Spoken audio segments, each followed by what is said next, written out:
बहुत बहुत आशीर्वाद। और हमारे लिए तो सबसे बड़ा त्योहार सत्संग ही होता है।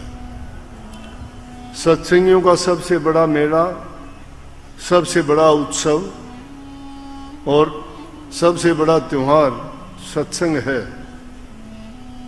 हर प्रकार से सत्संग है, लेकिन सत्संग को आज वो दर्जा नहीं मिल पाता है। और ना मिलने का कारण क्या है कि संसारी पदार्थों में इंसान की रुचि बहुत ज़्यादा हो गई है। क्योंकि संसार की जितनी भी चीज़ें हैं, पदार्थ हैं, उनको पाके हम सोचते हैं कि हमें बहुत कुछ मिल गया, लेकिन वो बहुत कुछ मिलने में ये नहीं सोचते कि हमने सब कुछ छोड़ दिया। सब कुछ छोड़ देने का अर्थ है प्रभु के नाम को भुला देना ही सब कुछ छोड़ देना, और प्रभु के नाम को याद करना ही सब कुछ प्राप्त कर लेना है।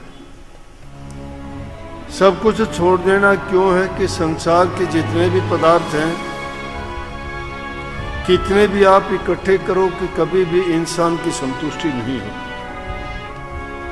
संसार के पदार्थों की तासीर कभी भी सुख संतोष देने वाली नहीं होती। जितनी भी वो चीजें उसको मिलती जाती हैं, उतनी ही उसकी तृष्णा और अधिक बढ़ती जाती है। और जब उनकी तासीर ही अच्छी नहीं है, तो जितनी ज़्यादा वो चीज़ें, सामान, पदार्थ उसको मिलेंगे, तो उतने ही ज़्यादा समझो कि उसके लिए परेशानियां बढ़ी हुई।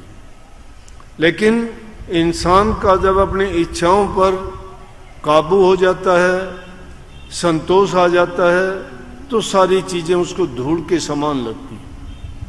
प्रभु के नाम में जो खुशी मिलती है, शांति मिलती है, जो हमें संतोष मिलता है, उसके प्राप्त करने पे संसार के पदार्थ निके और फीके लगते हैं। संसार के पदार्थों का नशा है। वो जब इंसान के पास मिलने शुरू हो जाते हैं, इंसान को मान बढ़ाई, इज्जत मिलनी शुरू हो जाती है, और जो ही ये चीज़ें उसको मिलनी शुरू होंगी तो उसका अभिमान उसको गिरावट की ओर लेके जाता है, ऊंचा नहीं उठाता। ऊंचा कब उठता है इंसान? जब परहित, पर उपकार और दूसरों के भलाई के कार्य की। आज जिन